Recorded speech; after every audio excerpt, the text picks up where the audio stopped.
please welcome the President of the West Virginia State Senate, Mitch Carmichael, Republican, Jackson County. Senator, good morning. How are you, sir? Good morning, Hoppy. How are you today? I'm well. Thank you so much. Good. Yeah, same So, here. let's talk first of all. There actually you said on this program, you've said elsewhere that this body was going to eliminate a lot of duplicated or outdated rules and regulations. You seem to be making some progress on that. What are you getting done on that? Well, in fact, yesterday we passed 5 bills that repealed some outdated sections of West Virginia code that had been deemed to be obsolete. And so our effort is to continue to streamline and modernize our code section and do away with duplicative or unnecessary rules and regulations that, frankly, stifle job creators from creating opportunities for West Virginia citizens. How do you know what's antiquated or a duplicate or an inhibitor to a strict inhibitor to business, and how do you separate that from what's valuable? How do you know? Yeah, great question. And what we did is send letters to under our signature to the various agencies that were affected by these rule repeals, and they came back to us with the recommendations that these rules were obsolete and not necessary for the proper enforcement and protection of our citizens and our environment. And I think you raise a valid concern, is that we all want reasonable regulation that protects our citizens and our environment. What we don't want is what we have in West Virginia currently, in a manner in which we have been judged by third-party entities as having the most onerous, burdensome tax structure in America. Mitch Carmichael's with us, who is the Senate President on that, and you mentioned taxes. Is the Senate going, and we just had Governor Jim Justice on, you might not have been able to listen, I'm not sure, but is the Senate going to come up with, going to propose a tax reform plan this session, and if so, in general, what will it look like? Yeah, Hoppy, I am so excited about it. The answer is overwhelmingly yes. We are going to propose a tax reform plan for West Virginia. This will be the most comprehensive overhaul of the tax system in West Virginia in a generation. What we have done is look around the country to determine what are the states doing that are the most successful. Much like I liken it to an NFL team looking around and saying, what are the New England Patriots doing that is putting them in the Super Bowl and winning it every year? And frankly, here in West Virginia, we've been ranked last every year in per capita income. We're the Cleveland Browns. And so we haven't won a game, maybe one game or whatever. And so we want to look to see what are the most successful teams or states doing, and emulate that success like any good coach would, any good organization wants to emulate success. And what we're finding is that the states that have no income tax are the most prosperous and are prospering to a greater degree in many cases than their neighboring states, which have a high income tax and no consumer sales tax. And so our goal is to eliminate the income tax, as Governor Justice has mentioned, and he's he's reiterated that recently. So we're on the same page with him on that. We're actually just going to put the pieces in place to move us in that direction. Mitch, and I've talked about this a lot over the years, I'm all in on tax reform in West Virginia because the tax code is antiquated. Here's my concern is that right now we're trying to balance the budget. Every dollar counts. And with tax reform, you can't completely know what it's going to do to the revenue picture. And personal income tax accounts this year, in this general revenue budget, accounts for $1.9 billion.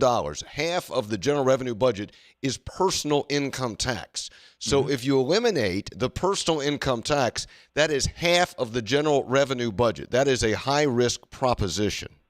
And we're going to take the risk. First, let me say, great concern. It's absolutely must be addressed, and it's a valid, concern for the citizens and for you to address.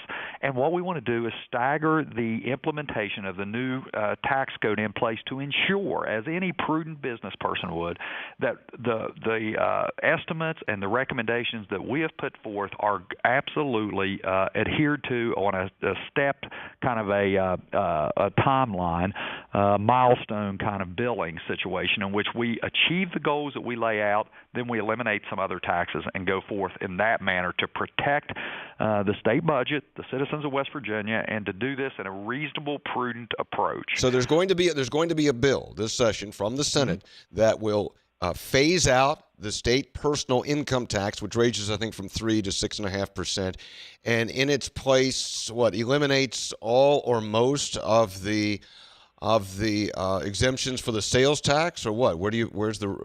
Yes, we will shift to most economists and the states that have been the most prosperous have done. They shift from taxing the most productive elements of our society, the income producers and the job creators, to a voluntary tax scenario in which you're taxing consumption. And as I say, this is not a philosophical position for me. This is just merely looking at what other states have done and been successful, and to try to emulate that success. Because to create the need in the minds of West Virginians for this tax reform is the fact that we're last. And every year we come in here and you cover it. We're worried about how we cut this budget, and we don't have enough revenue to accommodate the needs of state government because we're in this boom bust cycle with our fossil fuel industry. Right. So when fossil fuel prices are good, we've got a little money, we pay down some debts, and when and we overspend. The state overspends because they think it's always going to be that way. So are you going to raise the consumer sales tax? Well, we're certainly going to eliminate the exemptions, and we're going to raise the consumer sales tax if it's necessary to completely eliminate the income tax. Now, as you mentioned, there's $1.9 billion roughly in income tax.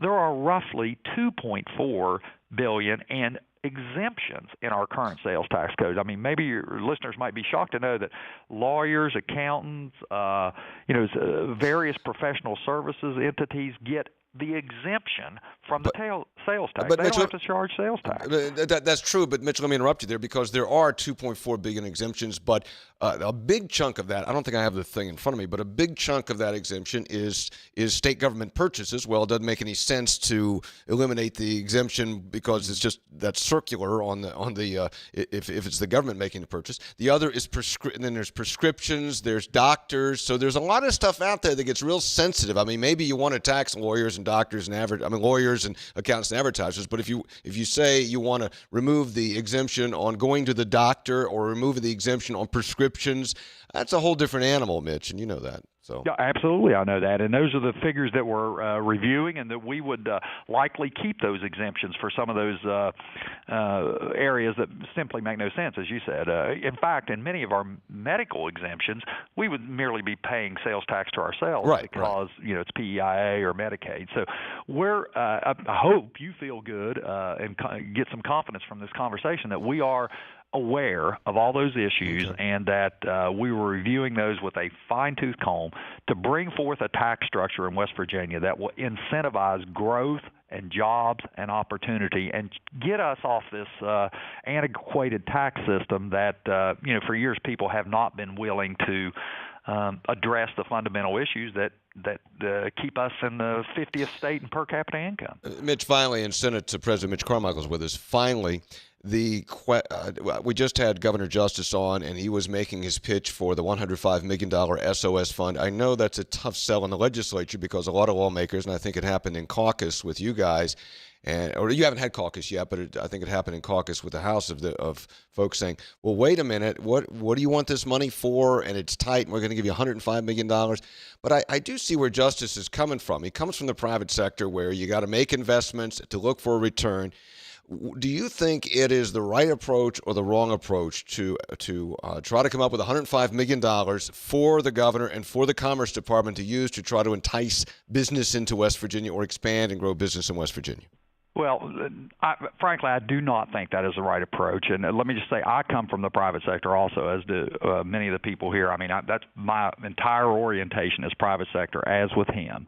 And so the government, though, is different. We are not chartered to go out and try to make money or create these scenarios that don't way up in the private sector, because if this were a private sector investment, certainly, somebody has money at risk and they're invested in this project. But when it's the government, it distorts the private sector. And what I would say, Hoppy, is we are now in a budget crisis.